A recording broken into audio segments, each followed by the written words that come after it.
Greetings and salutations, comrades. Hope this finds you well. So we have yet another example of somebody with some power and, privilege and status. I'm referring to Enes Kanter here, doing the work of the U.S. empire, spreading propaganda against China, saying how, Xi Jinping, there's a brutal dictatorship in China, free Tibet. Obviously, he's completely disconnected from the reality of what life was like in Tibet before the Chinese Revolution in 1949. It was a brutal serfdom there where a very small percent of people owned all the wealth and resources, and everybody else was exploited to a great deal. But he's, again, just CIA, U.S. empire talking points. Either he's, ignorant of the facts, or he's just, going along with this narrative for whatever, ridiculous reason. Maybe he's on the CIA's payroll, like the Dalai Lama was in the 60s, right? So, dear brutal dictator Xi Jinping and the Chinese government, Tibet is part of China, you fucking idiot. Jesus Christ. So we'll listen to a little. My message for the Chinese government is again, this is a professional basketball player here in the United States. Tibet belongs to Tibet. I'm here to add my voice. But part of China, dummy. And speak out about what is happening in Tibet. Look, okay, that's perfect. He's wearing a Dalai Lama t-shirt. The Dalai Lama was literally paid by the fucking CIA during the 1960s, okay? So maybe Enes Kanter's also on the CIA's payroll, even though he doesn't need to be. He's, pretty wealthy from his professional basketball playing.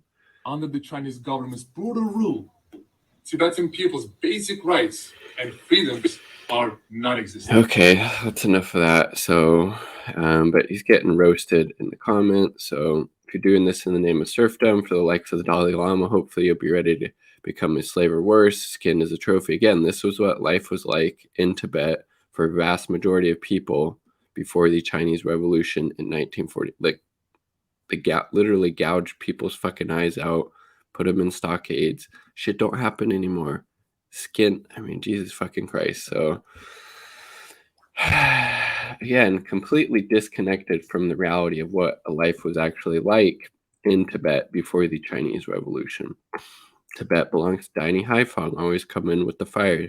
Tibet belongs to China. People in Tibet who actually live there identify with China. Do you know what life was like under Lama rule? It was feudal slavery.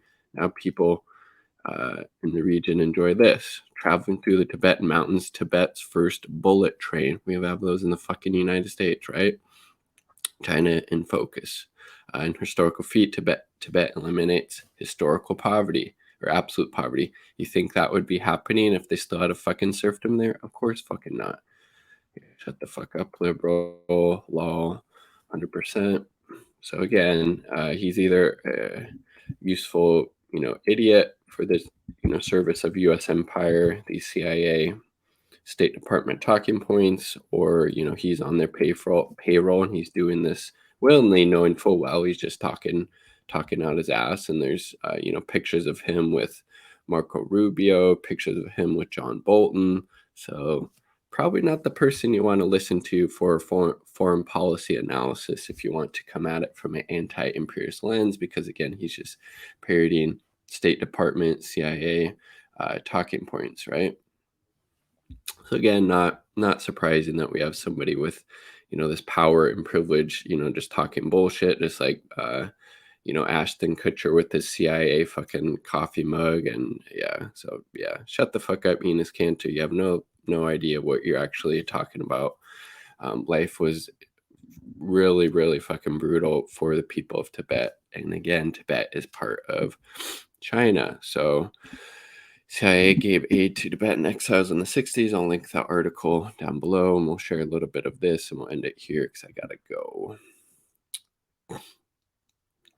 So, feudal serfdom in Old Tibet. In accordance with the legal codes followed in Old Tibet, people were divided in three classes, composed of three subclasses. Those in the upper class enjoyed a life of value measured with gold, while those in the lower class with a piece of straw rope. The court and the prison rules that allowed them to punish those who broke the legal codes in dozens of ways, such as gouging out their eyes, cutting off their ears, or chopping off their hands or feet. Under the situation, the serfs and slaves enjoyed no freedom, democracy, and human rights at all. In Old Tibet, the three estate holders, who made up 5% of the population, that sound very much like what we have in the United States, right?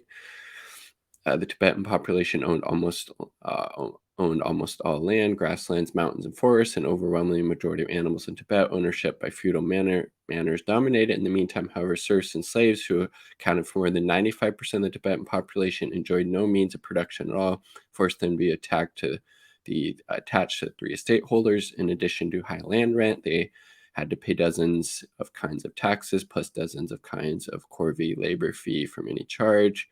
A child of a serf or slave was born a serf or slave during her lifetime. She might be sold or transferred repeatedly. When two married, they had to seek approval from their respective masters. When a serf died, she would have to have his name wiped out from the master. Serf owner enjoyed the power to own or serve in part all of his belongings. Okay, so this is apparently what Enes Kanter wants Tibet to return to. Either he doesn't know this history, or he does know it, and again, he's just on the payroll for the CIA, or just ready and willing to do the bidding of U.S.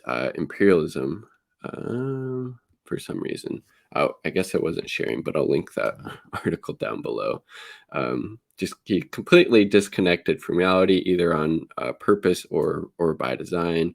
The life for people in Tibet and China, broadly, has been improved dramatically, leaps and bounds, by the socialist revolution that took place in 1949. And this is just, I think, another effort, to add more fuel to the new Cold War. We need to resist that at every point, because it's hugely disastrous. We need to support China and socialism with Chinese characteristics.